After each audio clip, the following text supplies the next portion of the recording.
Have you ever been in a conversation and suddenly felt uneasy? The person smiled. They said all the right words. They even asked you questions that sounded perfectly normal. But deep down, something felt wrong.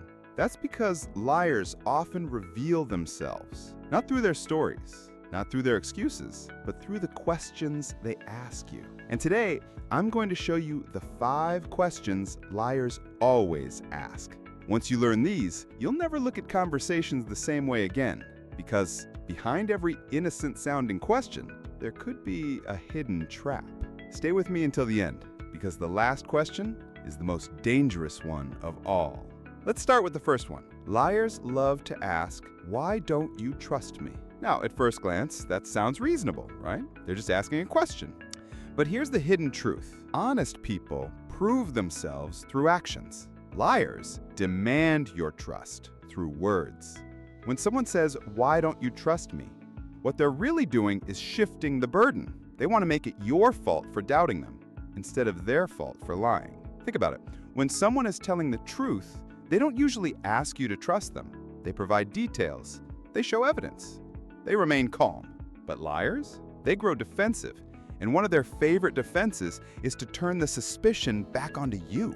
Here's a scenario. Imagine a friend who borrowed money from you and never paid it back. When you ask them about it, instead of explaining or apologizing, they snap. "Why don't you trust me? Don't you believe I'll pay you?" See what happened? The focus shifted from their behavior to your doubt. It's a clever trick. And it works if you're not aware of it. Psychologists call this deflection. It's not an answer. It's a way to manipulate your emotions. So the next time someone asks, "Why don't you trust me?" pause. Don't feel guilty for doubting them. Instead, remember, trust isn't asked for, it's earned. The second question liars love to ask is, "Would I lie to you?" This one sounds almost playful, like they're joking. But underneath, it's one of the most manipulative lines in the book. Why? Because it's a loaded question. If you say no, you're forced into admitting you believe them, even if you don't. If you say yes, you look paranoid, suspicious, or rude. It's a trap either way. Here's the truth. Honest people don't usually need to ask this. They let their honesty speak for itself. But liars use this question as a shortcut. Instead of proving themselves, they put you on the spot. They corner you into saying you trust them. Imagine your partner coming home late. They told you they'd be back by 9, but they show up at midnight. When you ask why, they laugh and say, "Oh, come on, would I lie to you?" That little line is meant to shut down the conversation. It's not meant to explain. It's meant to end your suspicion.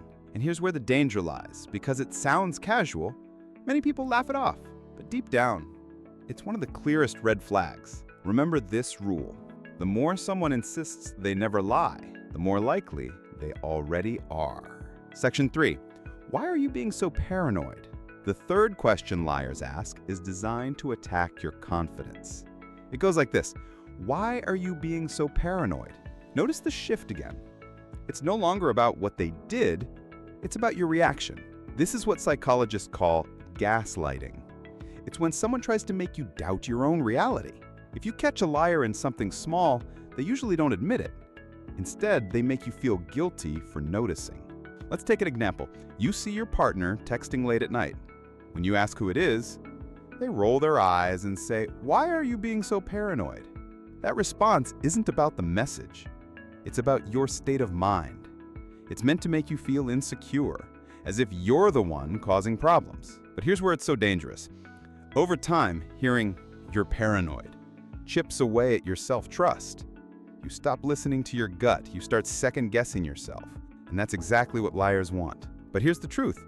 Your instincts are there for a reason. If something feels off, it probably is. So when you hear, "Why are you being so paranoid?"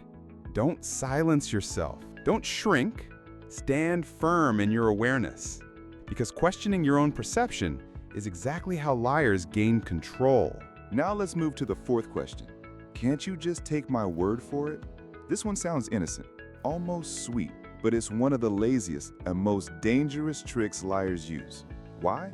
Because they know they can't back up their story. So instead of offering proof, they pressure you into blind acceptance. Think about it.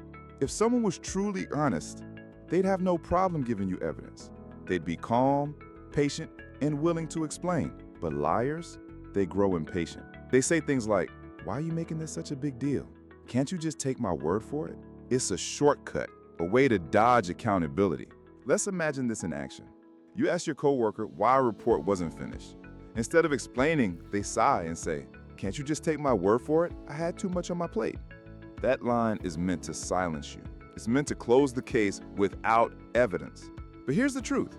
If someone truly respects you, they won't mind giving you clarity. If they get defensive, impatient, or dismissive, that's a red flag. Never feel guilty for wanting proof, because trust without evidence isn't trust, it's blind hope. And liars thrive on that.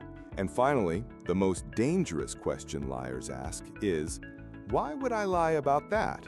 This one is powerful because it doesn't just deflect suspicion, it makes you question logic itself. The hidden message here is, it wouldn't make sense for me to lie, so I must be telling the truth. But here's the trick. People lie for reasons that don't always make sense. They lie to avoid embarrassment. They lie to protect themselves.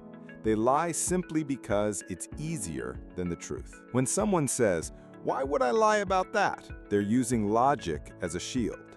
They're hoping you'll stop analyzing and start doubting yourself. Example, imagine a teenager who says they studied for hours, but you find out they didn't. When confronted, they reply, "Why would I lie about that? What would I even gain?" It sounds convincing, but it's manipulation. Because the truth is, people often lie about things they gain nothing from. Sometimes it's just about avoiding conflict. This is why this question is the most dangerous. Because it doesn't just deflect, it makes you question reality itself. So remember, when you hear, "Why would I lie about that?"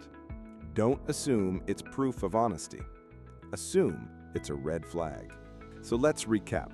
The 5 questions liars always ask are: 1. Why don't you trust me? 2. Would I lie to you? 3. Why are you being so paranoid? 4. Can't you just take my word for it? 5. Why would I lie about that? On the surface, they sound harmless, but underneath, they're traps. Each one is designed to shift blame, silence doubt, or confuse your instincts. The lesson is simple. Don't listen to words alone. Watch patterns. Trust your instincts. And remember that honesty doesn't need defense. Because the moment someone demands your trust through questions is the moment you need to step back. So now that you know these tricks, you'll never see conversations the same way again. If you found this eye-opening, make sure to subscribe for more psychology insights. Because once you understand how people hide the truth, you'll never be fooled the same way twice.